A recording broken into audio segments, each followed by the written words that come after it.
Bom, agora, pastor, eu vou colocar eles na mira, antes deles me colocarem na mira.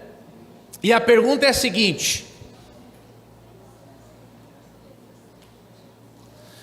digamos que chega aqui na igreja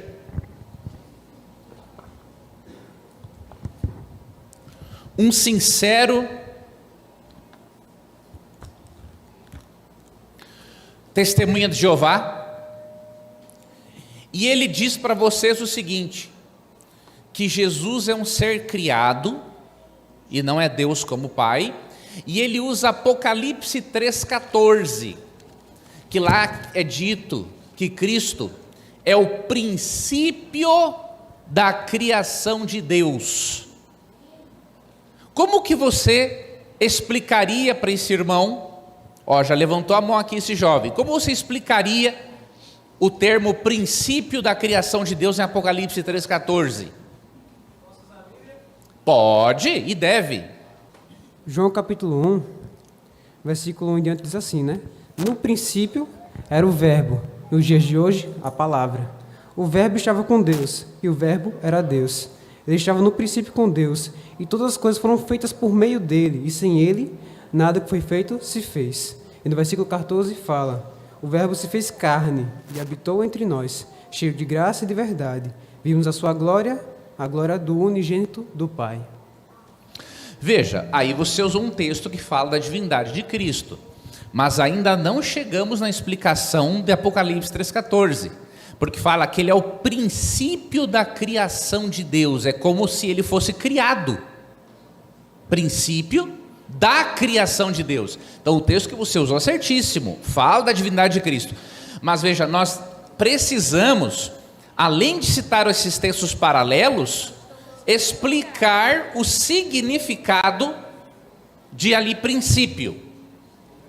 Eu diria o seguinte, que Jesus foi o princípio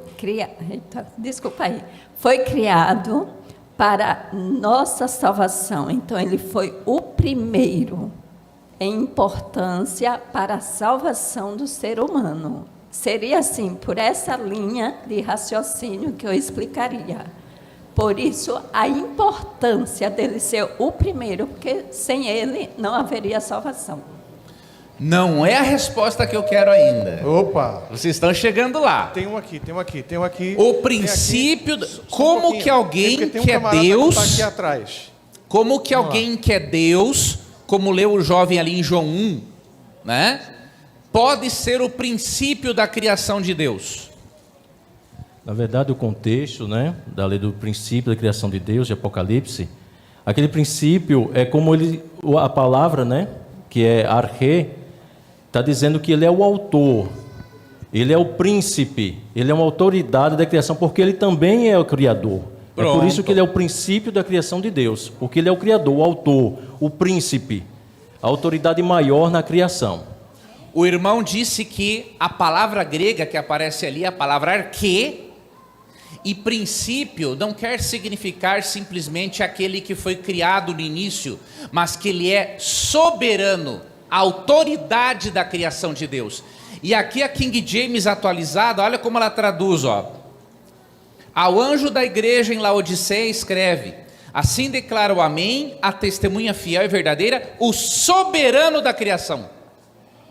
Então por que ele é soberano? Porque a palavra arque, traduzida por princípio, quer dizer soberano ou originador da criação. Então ele não é o princípio no sentido de ser criado, ele é o princípio no sentido de ser o soberano e o originador da criação. E assim nós mostramos para um testemunho de Jeová que a interpretação dele está errada, e o irmão, parabéns, você ganhou o DVD, você deu a resposta certa. Os irmãos se aproximaram, mas você foi no ponto, deu a resposta certa. Tem que ser assim, tem que dar a resposta na lata. Parabéns, viu? Vamos dar uma salva de palmas, né? Vamos dar uma salva de palmas. Olha, colocou a igreja na mira. Agora tem que ter, né? Agora é a vez de vocês. E aqui tem um arsenal, viu? É, pastor, tem um arsenal? Já. Vamos lá. Lucas capítulo 2, verso 7 diz assim: E ela, Maria, logicamente, deu à luz a um filho primogênito, enfaixou-o e o deitou numa manjedoura, porque não havia lugar para eles na hospedaria. Se era o primogênito, ele diz que era o primogênito. Vem aqui a pergunta: Maria então teve outros filhos além de Jesus, já que ele é chamado de primogênito de Maria? Boa pergunta. Nossos irmãos católicos, né, argumentam, não os irmãos católicos, na verdade muitos irmãos evangélicos argumentam que pelo fato de Jesus ser chamado de primogênito, isso significaria que ela teve outros filhos com José. Mas essa palavra primogênito não indica necessariamente que ela tem outros filhos. Pode indicar, mas também pode não indicar. Por quê? Se você tiver um filho único, mesmo que você não tenha outros filhos, tu vai chamar ele de seu primogênito, porque ele é o seu primeiro filho, mesmo que seja único. Agora, Jesus teve irmãos e irmãs, a Bíblia menciona. Agora, o que nos leva a crer, queridos, que os irmãos de Jesus eram filhos, provavelmente, só de José, de um primeiro matrimônio e não de Maria? O que nos leva a deduzir isso, entre outros textos, é João 19, 26 e 27. João 19, 26 e 27.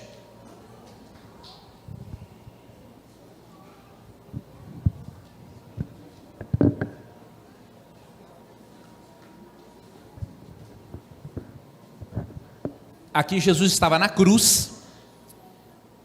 Quando Jesus, contudo, viu sua mãe e junto a ela o discípulo, a quem ele amava, disse à sua mãe: Mulher, eis aí teu filho. Em seguida disse Jesus ao seu discípulo: Eis aí tua mãe. E daquele momento em diante o discípulo amado a recebeu como parte de sua família. Querido, seria muito estranho Maria ter outros filhos e Jesus confiar o cuidado dela a alguém que não é filho, sendo que para o hebreu, honrar pai e mãe é cuidar deles na velhice, não é só respeitar. Então, como Jesus deu os cuidados da mãe a João, isso parece ser uma forte indicação de que ela era, na verdade, madrasta dos outros irmãos de Jesus, e que Jesus preferiu que João cuidasse dela, ao invés dos irmãos dele, que não eram filhos legítimos dela. Então a impressão que nós temos é essa, de que Jesus é chamado de primogênito, não porque Maria teve outros filhos, mas porque ele foi o filho único, e o filho único pode ser chamado de primogênito, e os irmãos dele foram realmente irmãos, mas por parte de José, de um primeiro casamento. Não existe um martelo batido em relação a isso, mas nós cremos assim, porque Ellen White também comentou a respeito e apresentou essa interpretação. Leandro, em relação ao sábado, o dia de sábado, como é que hoje a gente pode ter certeza, segundo a Bíblia, que o sábado que nós seguimos é o sábado da criação? Boa pergunta. Eu recebo esse tipo de questionamento eu recebi muito de irmãos batistas, perguntando: mas como é que você tem certeza que o sábado não se perdeu no tempo? Nós temos certeza tanto através da Bíblia, quanto através da ciência da astronomia. Vamos começar pela astronomia, que é o mais rápido. A astronomia, queridos, os astrônomos, eles mantêm os registros, né, de todo o decorrer da história da humanidade, e também as mudanças que foram feitas nos calendários.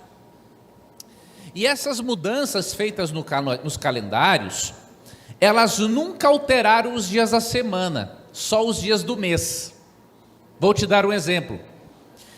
Em 1582, em outubro de 1582, o Papa Gregório contratou um especialista para fazer um estudo sobre o calendário, para ver se realmente estava certo. E esse especialista descobriu que tinha um erro de uns 14 dias. O que aconteceu em outubro de 1582? Sexta-feira era dia 4. Sábado deveria ser qual dia? 5. Só que ao invés de ser 5, ele colocou, para fazer essa correção, ele colocou 15. Mas você percebe? Mudou o dia da semana? Não. O dia 4, sexta-feira, o sábado era para ser dia 5, ficou dia 15, mas se continuou sendo sábado. E o outro dia continuou sendo domingo. E o outro dia continuou sendo segunda, e assim sucessivamente. Então, não existe nenhum registro na astronomia de que o sábado tenha se perdido no tempo. Nem um dia da semana. E pela Bíblia?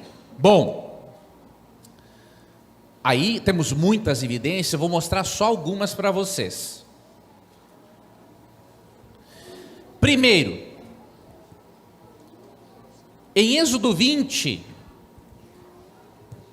quando Deus dá o decálogo, e lembre-se que Deus já havia dado o sábado na criação, em Gênesis 2, 2-3. Da criação até esse texto, nós não sabemos quantos anos se passaram, quem sabe alguns milênios.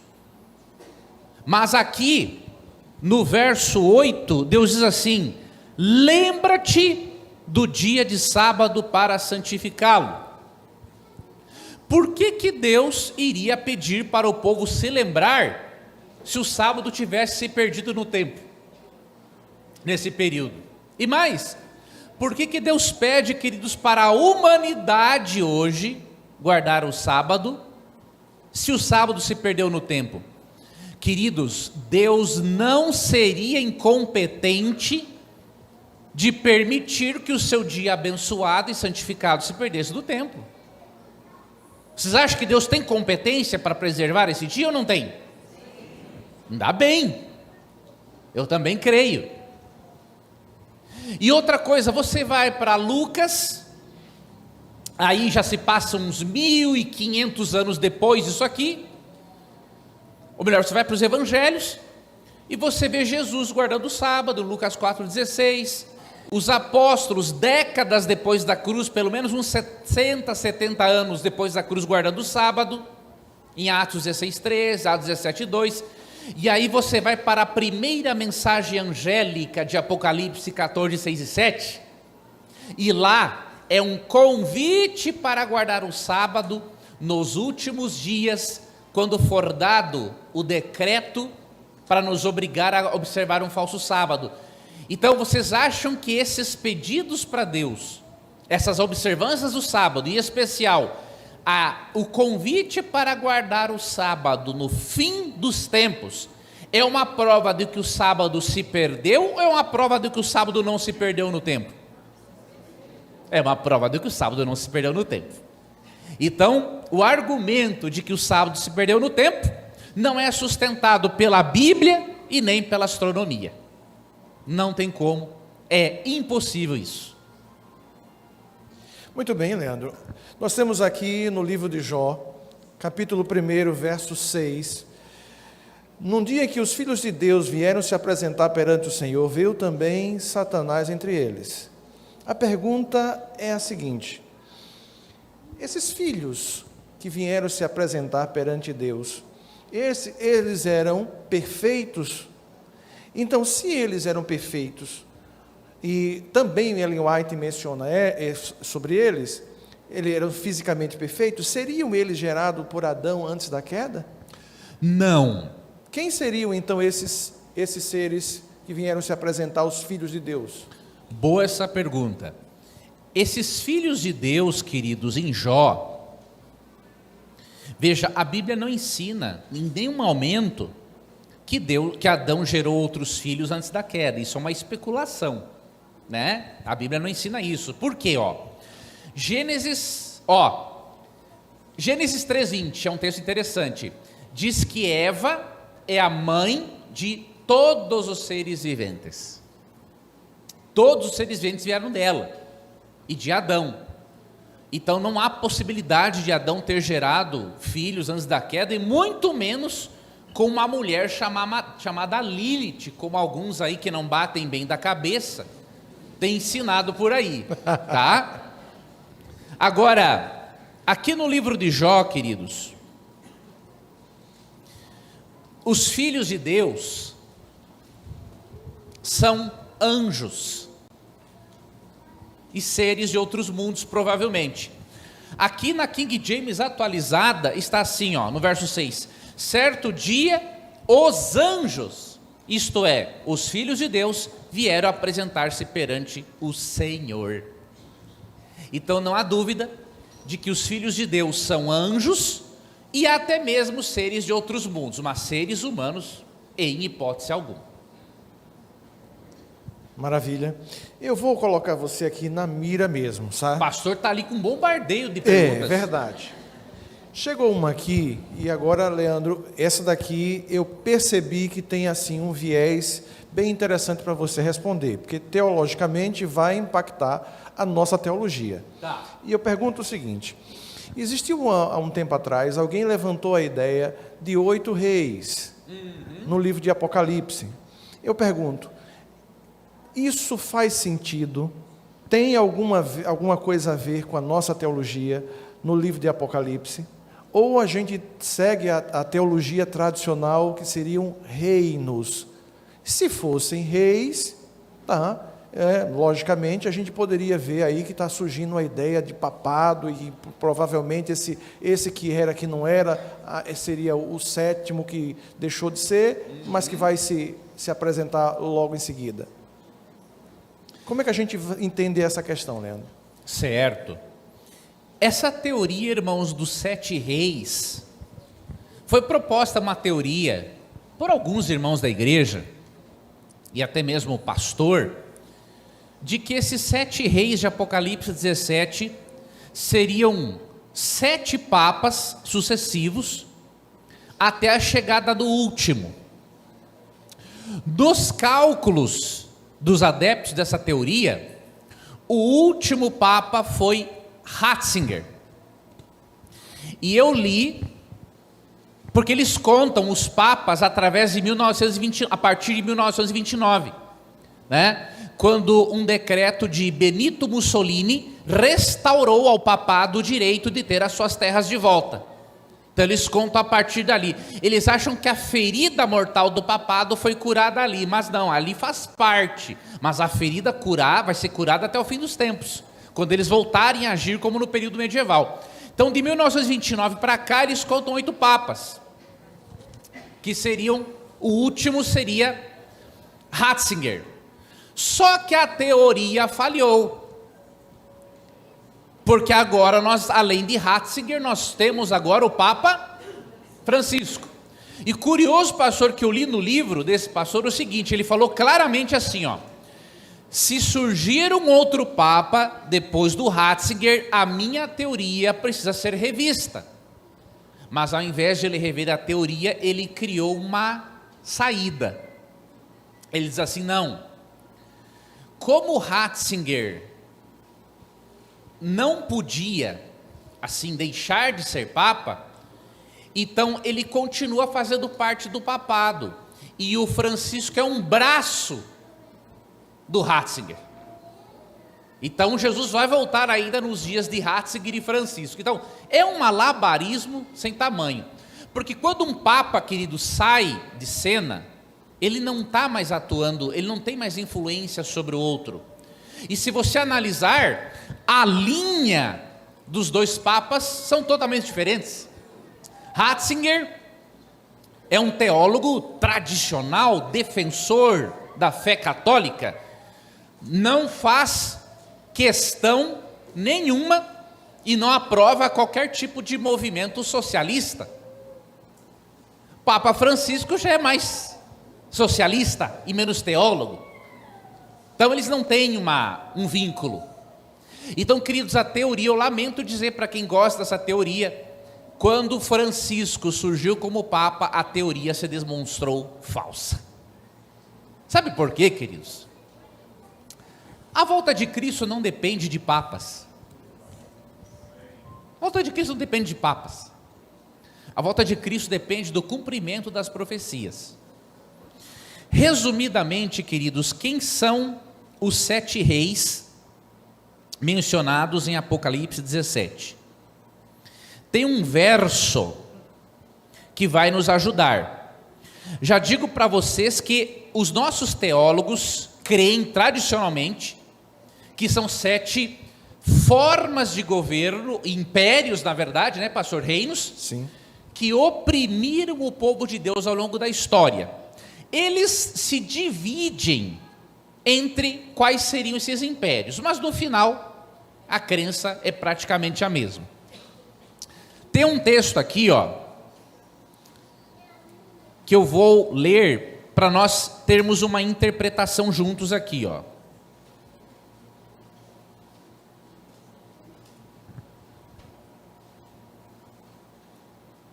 Aqui,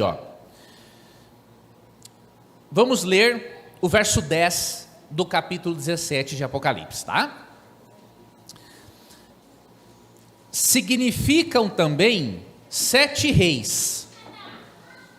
5 deles já caíram, um ainda existe, mas outro ainda não surgiu. Entretanto, quando aparecer, deverá governar durante pouco tempo. Nós seguimos, queridos, o método historicista de interpretação, que as profecias têm uma aplicação para o passado, tem profecias para o presente e para o futuro. Os adeptos dessa teoria tentam jogar esse texto para o futuro, mas não tem lógica.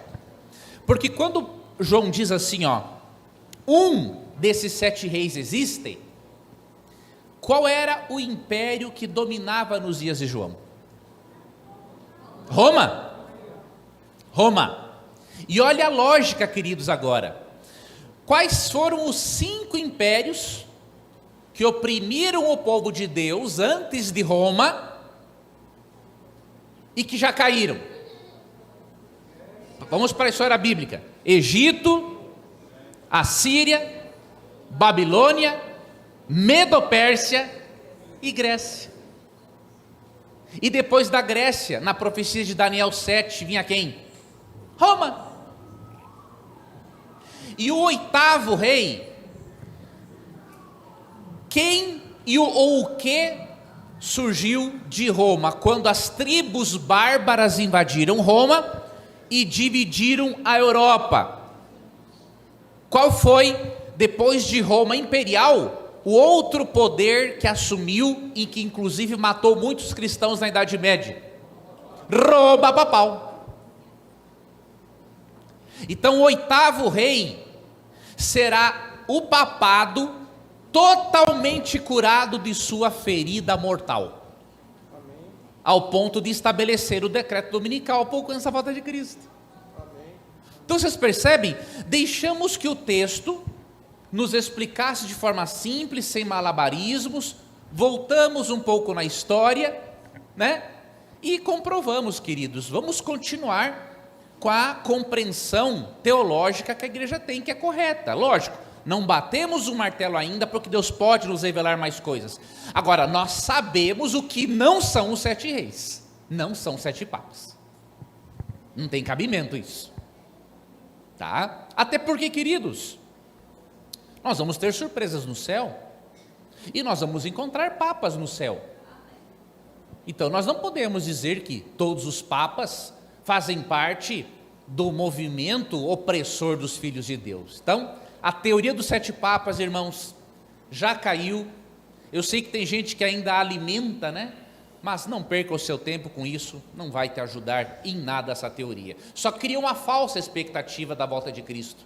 Ai, qual é que vai ser o próximo Papa? Isso aí, irmãos, não interessa para nós. O que nos interessa é pregar o Evangelho, contextualizado nas 3 mensagens angélicas, porque é isso que vai contribuir para apressarmos a volta de Cristo. Não é o Papa que vai apressar a volta de Cristo, né? Amém. Eu acho que um adventista tem que saber disso, né? Amém. Tem uma pergunta, professor, que diz assim, Gênesis capítulo 19, versículo 26. E a mulher de Ló olhou para trás e se converteu numa estátua de sal. Qual o significado da mulher de Ló ter se transformado numa estátua de sal? Por que sal? Não poderia ser outra substância ou material? Tem alguma resposta, boa resposta para isso, professor? Veja, queridos, o porquê de Deus transformá-la em sal, eu até posso assim conjecturar alguma coisa, mas eu creio que você vai obter a resposta melhor de Deus, porque foi Ele quem decidiu fazer isso, e não fui eu. Né? No contexto, você entende a razão. Deus falou o seguinte, que quando eles saíssem de Sodoma e Gomorra, a impiedade e a imoralidade da cidade eram tão grandes que eles não deveriam olhar para trás. O que isso significa? Não deveriam deixar o coração lá. E a mulher de Ló, ao olhar para trás, primeiro, ela desobedeceu a Deus, e segundo, ela demonstrou que o coração dela estava lá e não estava em Deus. E aí, como punição, Deus executou um juízo, transformou-a numa estátua de sal. Pode ser porque tinha muito sal realmente na região, então era mais fácil de comunicar o tipo de castigo que Deus deu, né? Pode ser por isso, mas a resposta definitiva do porquê que foi sal e não uma pedra, por exemplo, ou outra coisa, aí você vai ter que estar no céu para tirar essa dúvida diretamente com Deus, tá? Porque Ele decidiu isso e Ele, pelo menos para mim, Ele não contou. E não vejo que Ele tenha contado aqui para nenhum profeta bíblico também. Tá bom? Por isso que eu disse que era meio difícil, né? Era mesmo, é um assunto Que não... de Deuteronômio 29, pastor. Não tem jeito. As coisas encobertas pertencem ao Senhor, as reveladas pertencem a nós, não tem jeito. Muito bem. Feliz sábado, Leandro.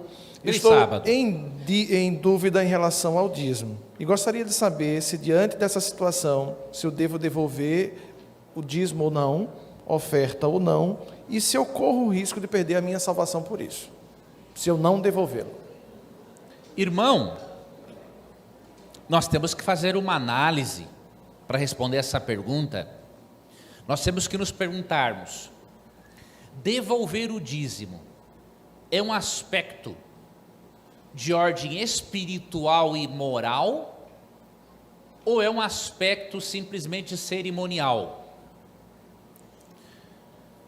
Lógico que Deus não vai considerar um aspecto só da vida da pessoa para condená-la, né?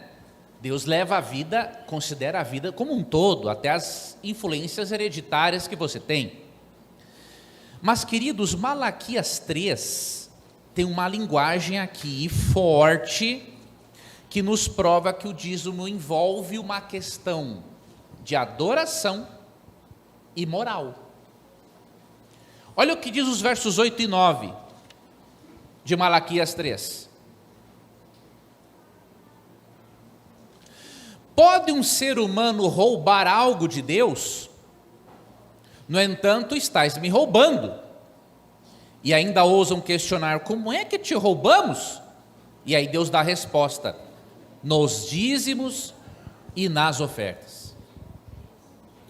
Primeira coisa, Deus diz que quem não dizima e não oferta é um ladrão. E 1 Coríntios 6, 9 e 10, entre as pessoas que não estarão no céu estão os ladrões. Então eu pergunto, um ladrão não arrependido e que continua roubando, ele pode entrar no reino dos céus? Não pode. Não pode. E tem mais.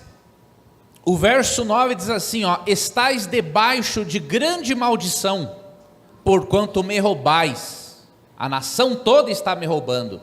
Ou seja, tem uma lei espiritual, queridos, que Deus estabeleceu, que quando você dizima, Ele te abençoa. Quando você não dizima, as bênçãos não chegam a você, chegam maldições. É uma lei espiritual. O dízimo tem a ver com a nossa adoração e com a nossa mordomia para com Deus.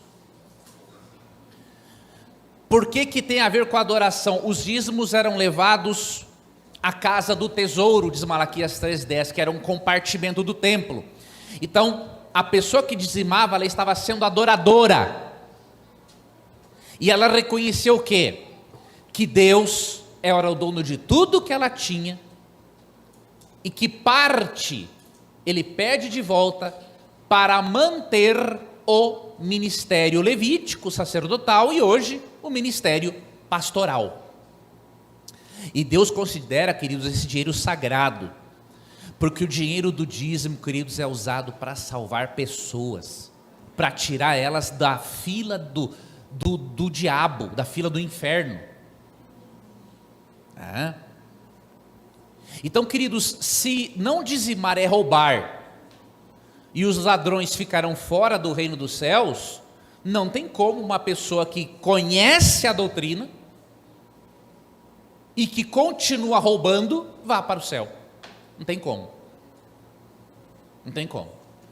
Mas não deve ser essa a sua motivação em dizimar, sabia? Eu vou dizimar porque senão eu vou ser um ladrão. Não. Olha o que Deus quer de você, ó. 2 Coríntios 9:7.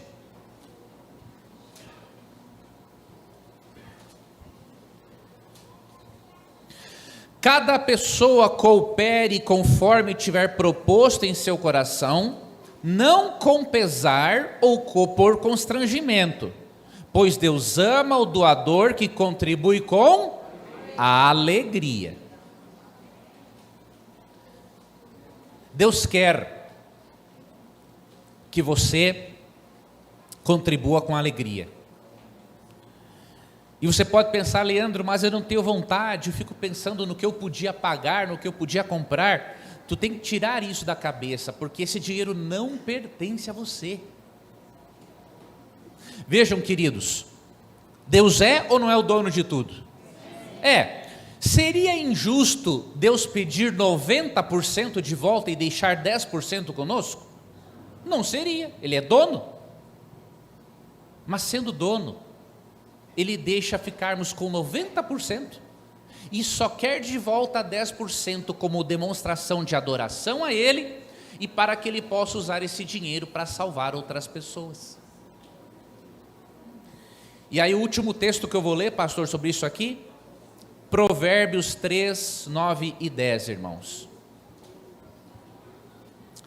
A prosperidade bíblica, queridos, existe, tá?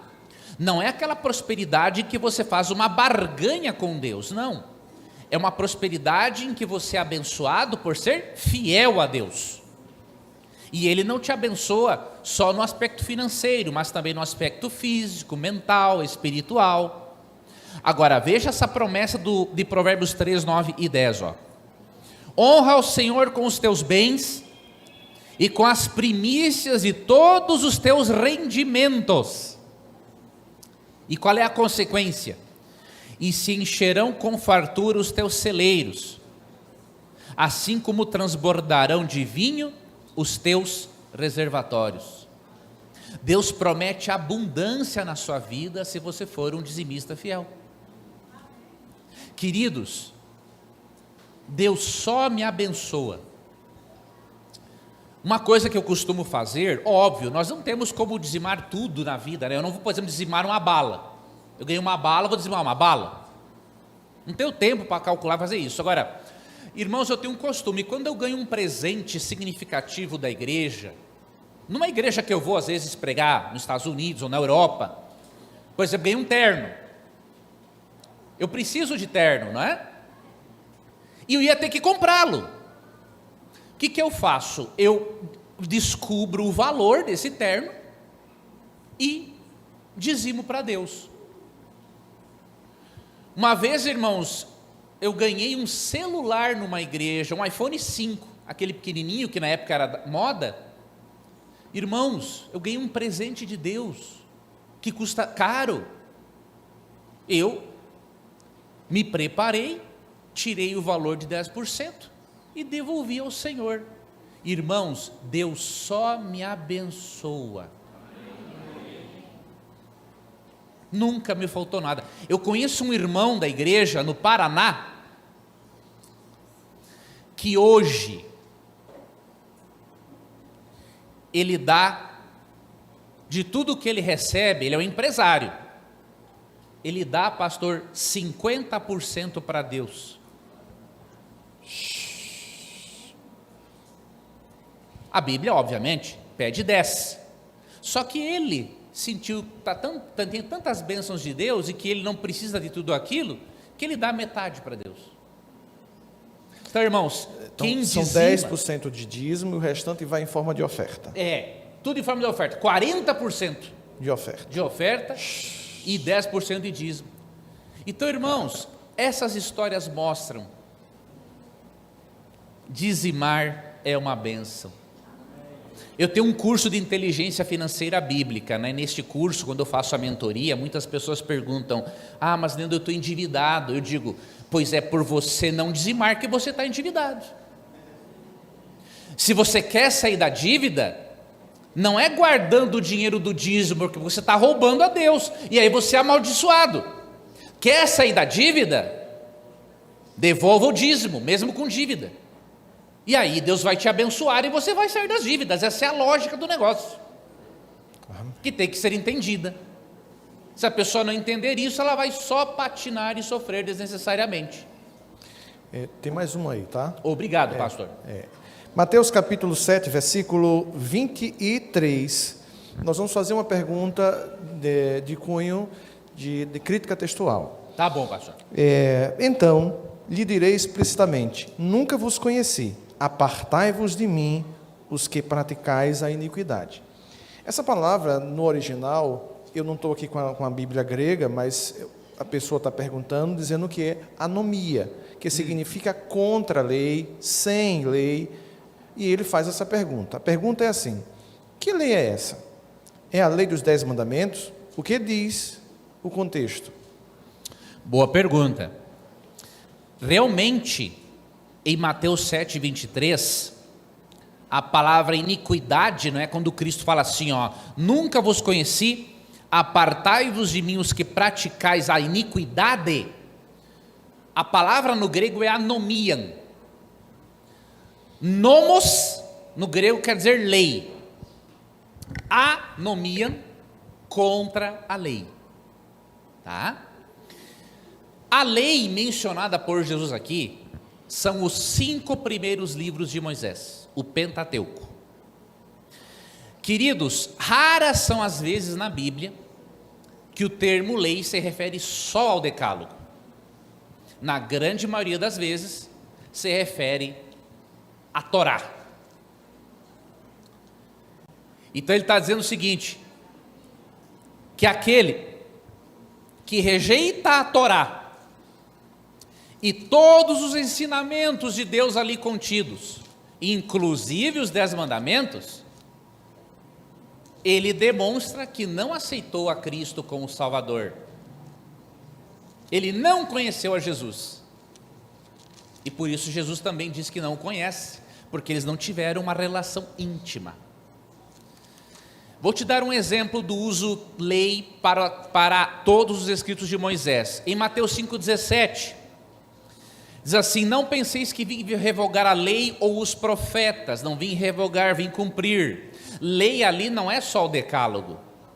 Lei é os 5 primeiros livros de Moisés, e profetas é o resto do Antigo Testamento. Então Cristo está dizendo assim, não pensem que vim abolir os escritos do Antigo Testamento, eu vim cumpri-los. Tá? Então realmente, irmão, se refere não só ao decálogo. O decálogo está incluso sim, né? Anomia não significa desrespeito à lei. Está incluso o decálogo aqui, mas não é só o decálogo. Porque Deus tem outra, o decálogo é um resumo da lei moral de Deus. Tem mais ensinamentos ao longo de toda a Torá. Isso aqui, irmãos, é para quem rejeita abertamente a palavra, tá? Não se refere aos nossos irmãos sinceros de outras igrejas que não guardam toda a lei porque eles não conhecem, tá? Não se refere a eles. Isso aqui é para quem é rebelde e realmente não quer saber de nada. E lembremos, irmãos, a salvação não é pela lei, é pela graça de Jesus. A lei é uma materialização dessa graça, é uma evidência externa de que internamente eu fui transformado por esta graça. Gênesis tem uma pergunta que realmente, essa eu acredito que você já deve ter visto várias vezes. No capítulo 4, falando sobre Caim, o Senhor, porém, lhe disse assim: quem matar a Caim, versículo 15, será vingado 7 vezes mais. E pôs um sinal sobre Caim, para que não ferisse de morte quem o encontrasse. Duas perguntas em uma só. Primeira pergunta: que sinal é esse que Deus coloca em Caim? Segundo, quando Caim sai daquela região, ele vai habitar em uma cidade. Que cidade é essa? E terceiro, a terceira é, já que ele está vindo de Eva, por que ele vai lá e tem filhos e filhas e coabitou com a fulana e tal? Como é que dá? Como é que a gente faz essa... Caim coabitou com a sua própria irmã? São situações aqui que a gente precisa resolvê-las. Perfeito. Primeiro, queridos, o sinal de Caim, dá para perceber no texto que era um sinal externo, mas a Bíblia não revela qual é esse sinal externo. Mais uma vez, Deuteronômio 29, 29. As coisas encobertas pertencem ao Senhor nosso Deus, as reveladas pertencem a nós e aos nossos filhos para sempre. Então, o sinal foi externo, sim, e as pessoas que viram puderam identificar que Deus não autorizou a morte dele. Alguém pode estar, às vezes alguém argumenta assim: olha, Deus poupou Caim. Na verdade, não tinha o propósito de poupar Caim, se você estudar bem a história. Por quê? De acordo com a lei de Deus, todo homicida intencional tem que morrer. Só que por que Deus não matou Caim? Ellen White diz o seguinte: Deus queria que os anjos percebessem o estrago que este caráter de Caim ímpio faria sobre todos os seus descendentes, e assim pudessem testemunhar ainda mais os efeitos tenebrosos do pecado. Esse foi um dos motivos para poupar Caim, o motivo para cuidar de Adão e Eva. Vocês imaginem, eles acabam de perder um filho, e aí, de acordo com a lei, quem é que tinha que matar Caim? Adão ou um outro filho de Adão que viesse a nascer? Então ia ser uma dor muito profunda. Então Deus não botou o sinal em Caim para proteger um assassino, foi mais para proteger Adão e Eva de passar por uma dor horrível de novo, e foi para mostrar como seriam esses descendentes ímpios para todo o universo ver os efeitos do pecado. Então, foi isso, e o sinal é externo, mas não sabemos qual é. Quanto à esposa de Caim, queridos, olha que interessante. Diz o verso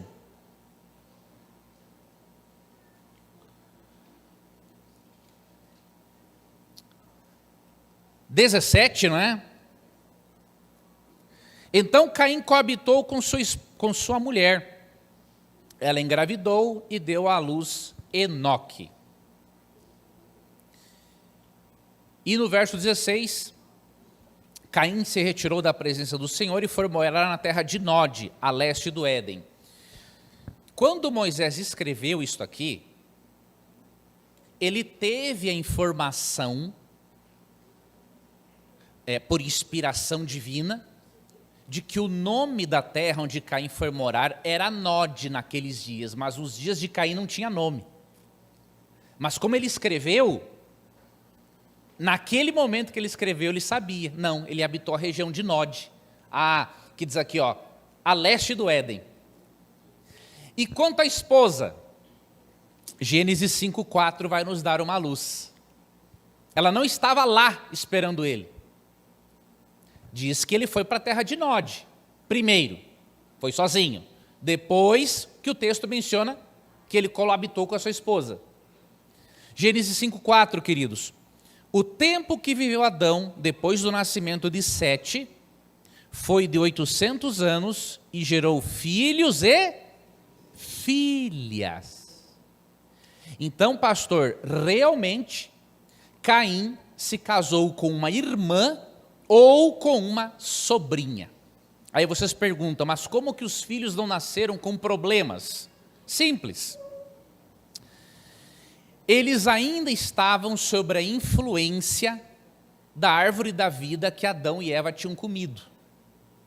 Então, a constituição genética deles, física, era muito superior à nossa. E permitia esse tipo de união naquela época. Depois,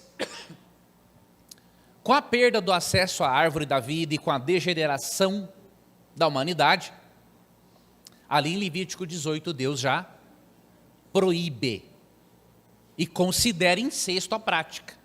Mas antes não era incesto porque não tinha uma lei que regulamentasse incesto. Então não pode ser considerado incesto.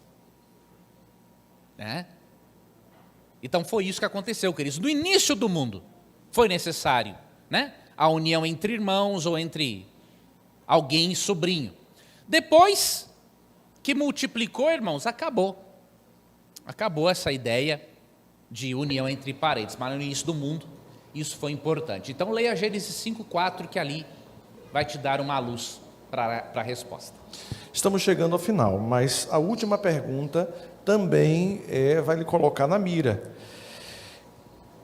Mateus capítulo 27, versículos 52 e 53 diz assim: Abriram-se os sepulcros e muitos corpos dos santos que dormiam ressuscitaram, e saindo do sepulcro depois da ressurreição de Jesus, entraram na cidade santa e apareceram a muitos.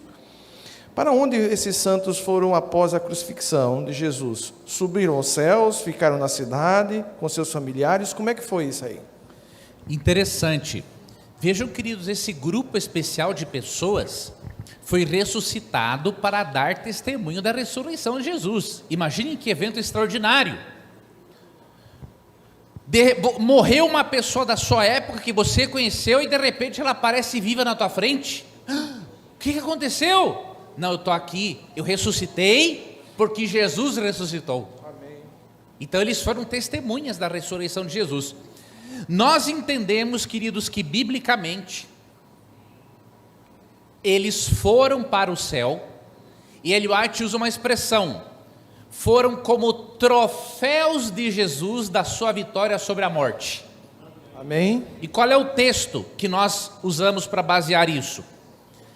Efésios 4:8. Eu vou ler aqui para vocês na King James atualizada. Diz assim: por isso é que foi declarado, quando ele subia em triunfo às alturas, ou seja, ele está subindo ao céu para ser novamente glorificado, levou cativos muitos prisioneiros e distribuiu dons aos homens. Olha que interessante a sequência. Cristo sobe aos céus, leva com ele muitos cativos, aqueles que estavam cativos da morte. E como consequência dessa subida ao céu, o Espírito Santo desce e ele dá dons aos homens. Então nós conseguimos deduzir nesse texto que quando Cristo foi para o céu, como bem disse Ellen White, essas pessoas foram para o céu como troféus da vitória dele sobre a morte. Amém. E aqui nós temos um argumento, irmãos, contra a imortalidade da alma.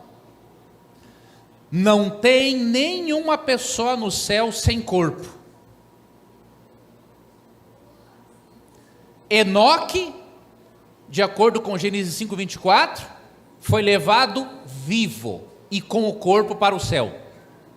Elias, de acordo com 2 Reis capítulo 2, não morreu, foi levado vivo e com o corpo para o céu. Moisés morreu, mas depois foi ressuscitado, de acordo com Judas 1:9 e Mateus 17:1-9. Ou seja, se todas as pessoas que lá estão, inclusive este grupo, foi com o corpo, porque foi ressuscitado, se todas as pessoas que lá estão com o corpo, como que as outras pessoas agora, ao morrerem, vão para lá com a alma ou com o espírito? Não, queridos, o céu não é um lugar de almas penadas.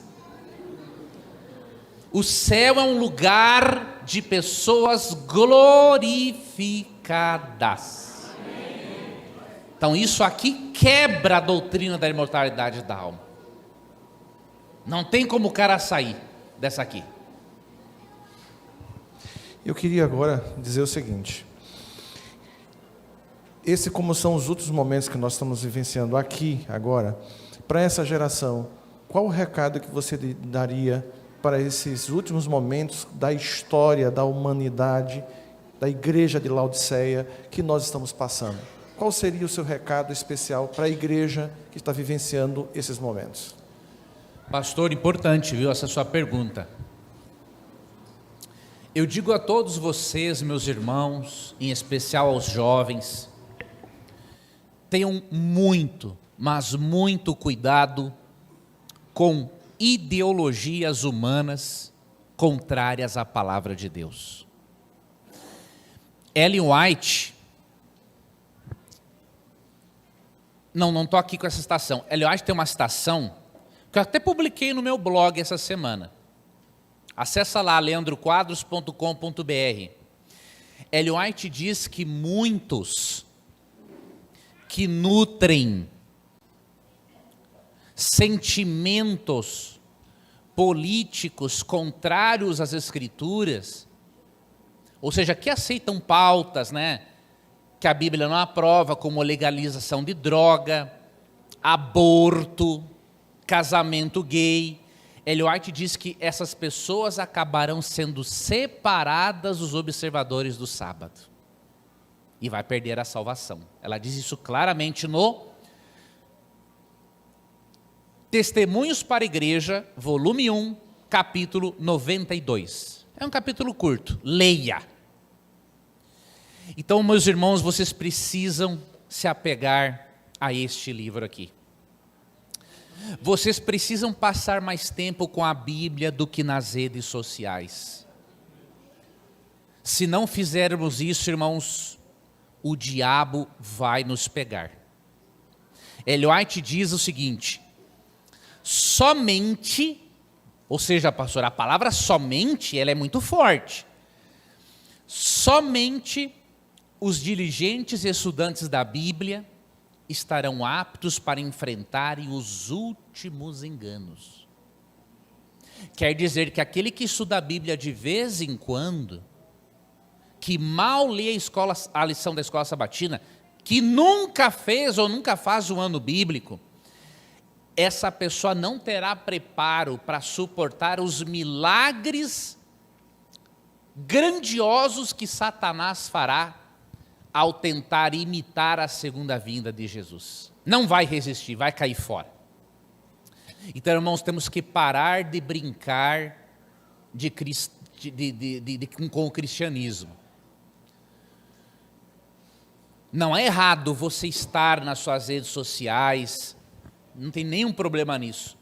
Mas se você passa mais tempo com elas do que com a palavra de Deus, você está se despreparando para a volta de Jesus Cristo. Despreparando. E queridos, uma ideologia nunca é neutra. Ela sempre vai trazer um resultado. Eu tenho visto cristãos que foram inclusive cristãos adventistas de berço, ao abraçarem uma ideologia humana, como o marxismo, por exemplo, essas pessoas estão abandonando os princípios da fé. O que diz Mateus 7,16, irmãos? Pelos seus frutos os conhecereis. Irmãos, não é questão de política. Nós não temos, irmãos, que ser partidários, tá? Um cristão não pode ser partidário. Um cristão, quando elege um representante no seu governo, ele vai avaliar propostas e pautas, e não partido A, B ou C. Essa não é a nossa... Nós não erguemos essa bandeira, nós erguemos, ao invés da bandeira partidária, nós erguemos a bandeira de Jesus Cristo. Só que, irmãos, tem pautas defendidas na sociedade que não fazem parte do interesse de Deus para a sociedade. E se você não contribuir para que os interesses de Deus para a sociedade sejam estabelecidos e mantidos, você não estará sendo o sal da terra e a luz do mundo. Então, não perca o seu tempo com ideologias humanas. Dedique o seu tempo à ideologia da salvação, que é divina. E assim você terá uma vida mais feliz, de mais paz, de mais prosperidade e um preparo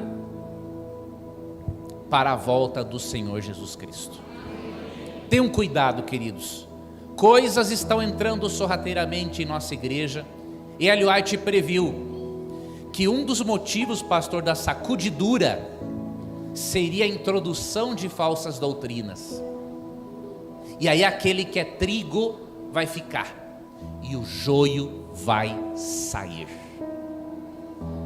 E aí eu pergunto, meu irmão, para finalizar: você vai escolher ser trigo ou você vai escolher ser joio?